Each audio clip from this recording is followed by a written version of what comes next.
Everyone. So today we are going to start with our new topic, that is Serous Otitis Media of ENT. We have already discussed acute otitis media, and acute otitis media was caused due to the infection in the pharynx, due to which there was eustachian tube blockage. But here there is non-infective obstruction of the eustachian tube. Now let's discuss what are the causes of the obstruction to the eustachian tube. Now in children's there can be adenoid hypertrophy, okay, or midline hypertrophy, and this adenoid hypertrophy can be of bilateral serous otitis media, or in adults it can be nasopharyngeal carcinoma, or the if it will occur in the adults, then it will be unilateral serous otitis media, and the cause it is the allergies.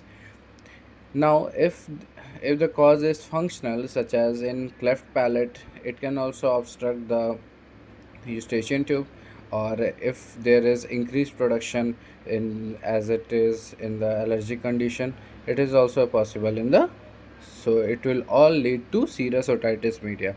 Now let's discuss the pathology part. First, there will be eustachian tube obstruction, due to which there will be negative pressure in the middle ear, due to which there will be retraction of the tympanic membrane, and there will be transudation of fluid into the middle ear, due to which pressure in the blood vessels will be increasing. Now, what are the clinical features? So, in children, there will be painless, fluctuating bilateral hearing loss or delayed speech development also. And in adults there will be unilateral hearing loss, because as we have discussed in children there is bilateral hearing loss because there is adenoid hypertrophy both the ears, but in the adults such as nasopharyngeal carcinoma it can also only occur unilaterally. Now, what are the examination part? So basically examination includes the otoscopy. First, the otoscopy will be done, and there will be fluid level may be seen. As we can see in this diagram, there will be dull retracted tympanic membrane, and also the presence of bubbles in the middle ear. Now, why does the bubbles occur? So basically there is collection of fluid which progresses to fluid becomes thick, and it is also considered as glue ear or cholesterol granuloma, and due to which the tympanic membrane will be also seen bluish hue.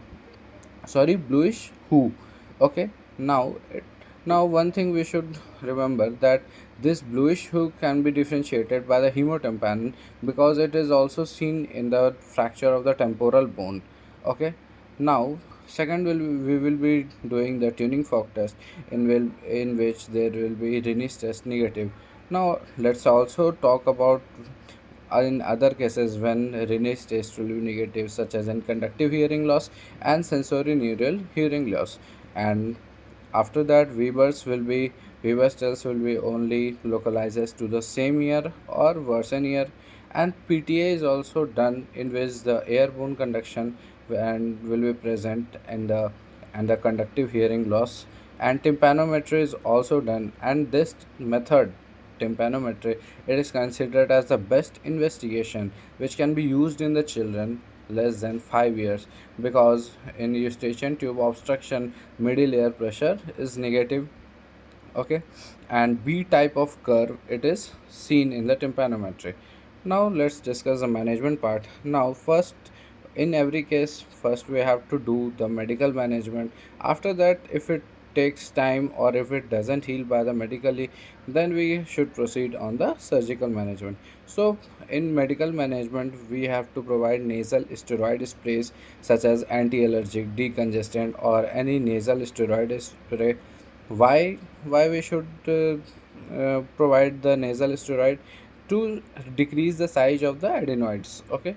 And autoinflammation is also done, such as valsalva or polyterization, that is of no benefit for 3 months. But in surgical there will be adenoidectomy, myringotomy, and grommet insertion, and grommet is inserted to replace the function of the eustachian tube. Now we could also see that what is grommet. It is a kind of ventilation tube that performs the function of the eustachian tube until the eustachian tube returns to normal. Okay. Now we also see the types of the grommet which are used. Now for short term up to 6 months there is Shepherd's grommet or Davidson grommet, but mid term 6 months to 2 years is Shah and Armstrong grommet. But for long term, that is T tube, it is a very small size, as we can see in this diagram.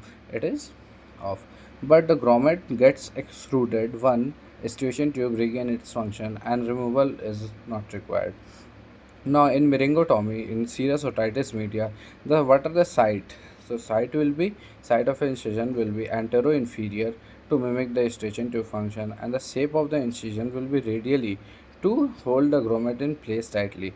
Now, beer can technique is also there. This is an additional incision in the antero-superior quadrant so that the air entry pushes fluid out through main incision and aids in drainage of thick fluid.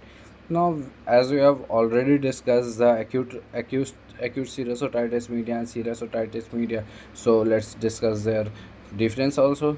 So, what are the site of incision in acute ASOM? It is the posterior inferior, but SOM it is anterior inferior. And what is the shape? Here will be curvilinear and here will be radial. And grommet insertion is only done in the case of serous otitis media. Okay, thank you guys.